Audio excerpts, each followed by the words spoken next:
भारत पाकिस्तान तनाव को लेकर इस वक्त की बड़ी खबर। तनाव के बीच अमेरिका का बड़ा बयान सामने आया है। हम भारत के साथ हैं, ये कहना है अमेरिका का। राजनाथ सिंह से जो बात हुई है उसमें अमेरिका ने ये बड़ा बयान दिया है। अमेरिका के रक्षा सचिव हैं पीट हेग्सेथ, उन्होंने पहलगाम में हुए आतंकी हमले को लेकर बड़ा बयान दिया है। इससे पहले डोनाल्ड ट्रंप, तुलसी गबार्ड और इसके अलावा जेडी वेंस का भी बयान सामने आया था। लेकिन अमेरिका के बयान के अपने अलग मायने हैं इस पूरे तनाव में। जिस तरीके से 1971 की लड़ाई में पाकिस्तान के साथ अमेरिका खड़ा हुआ था, लेकिन मौजूदा हालात में अमेरिका अब यहां पर भारत के साथ खड़ा होता दिखाई पड़ रहा है। राजनाथ सिंह से पीट हेग्सेथ की क्या बात हुई है उसकी डिटेल भी निकलकर सामने आ गई। इस पर बात करने के लिए हमारे साथ में मौजूद है मनीषा। क्या बात हुई है? जी, राजनाथ सिंह का जो रक्षा मंत्रालय का हमारा ट्विटर पेज है उस पर एक पूरा पोस्ट किया गया है। उसमें उन्होंने बताया है कि पीट हेग्सेथ से क्या बात हुई है।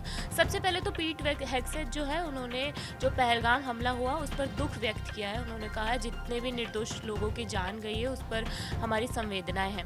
उसके बाद जो बात हुई है वो मैं आपको बता देती हूँ। सचिव हेग्सेथ ने कहा है कि अमेरिका भारत के साथ खड़ा है और भारत के आत्मरक्षा के अधिकार का समर्थन करता है। मतलब उन्होंने प्रॉपर ये बात सीधे शब्दों में कही है कि अमेरिका पूरी तरह से भारत को सपोर्ट करेगा, चाहे भारत कोई भी एक्शन ले उसके अंदर आत्मरक्षा के लिए भारत जो भी एक्शन ले उसका अमेरिका पूरी तरह से सपोर्ट करेगा।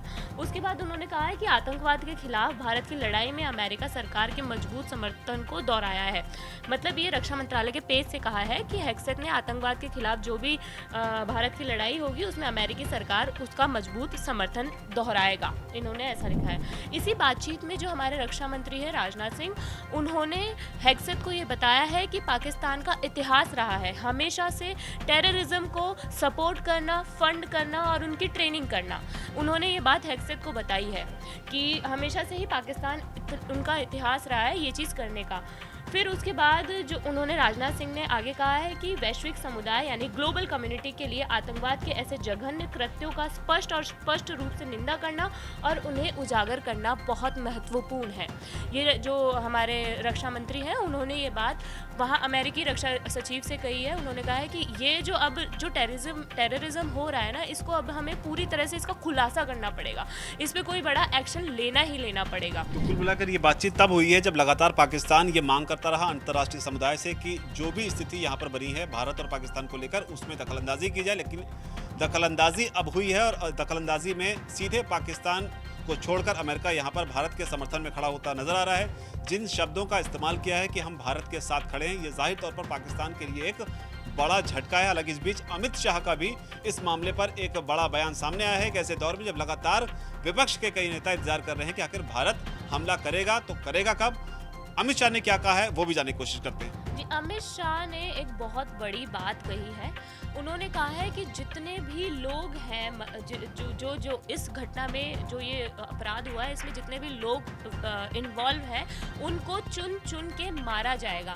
हर एक व्यक्ति को चुन चुन के जवाब भी मिलेगा, जवाब भी दिया जाएगा। इसके साथ ही उन्होंने कहा है कि ये नरेंद्र मोदी की सरकार है, यहाँ पर ऐसे ही किसी को बख्शा नहीं जाएगा। बाकी दर्शकों को एक बार सुना भी देते हैं कि अमित शाह ने और क्या क्या कहा है। आप खुद उनके शब्दों में सुनिए और उनके तेवरों को भी देखिए। फेशियल एक्सप्रेशन से कई बार बात जो है ज्यादा क्लियर होती। क्या कुछ कह रहे हैं अमित शाह, खुद सुनिए। मैं आज पूरे देश की जनता को ये बताना चाहता हूं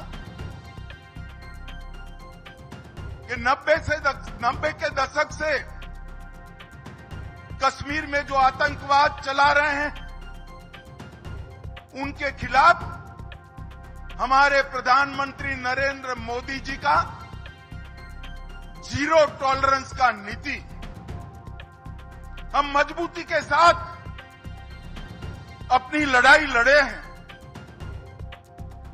और आज वो ये न समझ ले कि हमारे 27 नागरिकों का जान लेकर ये लड़ाई जीते हो। मैं सभी आतंक फैलाने वालों को कहना चाहता हूं कि लड़ाई का अंत नहीं है, एक मकाम है।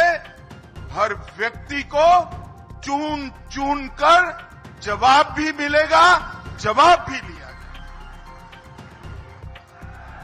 तो चुन चुन कर मारेंगे, ये कहना है अमित शाह का। और मनीषा, ये बताइए जो अमित शाह का बयान है, क्योंकि हमले को करीब 10 दिन से ऊपर का वक्त होने को आया, आखिर कार्रवाई होगी तो कब होगी, चीजें किस डायरेक्शन में जाती दिखाई पड़ रही है? जी मुझे ऐसा लगता है कि भारत धीरे धीरे एक एक स्टेप से पाकिस्तान को अलग करेगा। जैसे हमने देखा पहले सिंधु जल संधि उन्होंने खत्म किया, जो उसके बाद उन्होंने एयर स्पेस बंद किए, पाकिस्तानी जितने लोग यहाँ पे रह रहे थे उनका वीज़ा रद्द किया। तो इस बार जो है भारत की रणनीति कुछ अलग तरीके से है। जैसे पुलवामा के वक्त हमारे जो सैनिक है वो शहीद हो गए थे, उसके बाद एकदम से हम लोगों को पता चला कि भारत ने एयर स्ट्राइक कर दी है, और उसके बाद हम सबको खबर आई इस बात की। लेकिन इस बार ऐसा अभी 10 दिनों में नहीं हुआ है, लेकिन धीरे धीरे एक एक खबरें, एक एक जो अनफोल्ड हो रहा है हमारे सामने कि आज ये हुआ है, आज ये हुआ है, आज ये हुआ है। तो अब जो कुछ भी एक्शन लेगा भारत, वो भी हमें एक अलग से धीरे से ही पता चलेगा कि आज ये बड़ा एक्शन ले लिया है भारत ने। तो कुल मिलाकर ये है कि सरप्राइज एलिमेंट जो होता है उसकी एक अहम भूमिका होती है, और जाहिर तौर पर ये सब बातें जो है वो बताकर नहीं की जाती है। इंतजार करिए कि कोई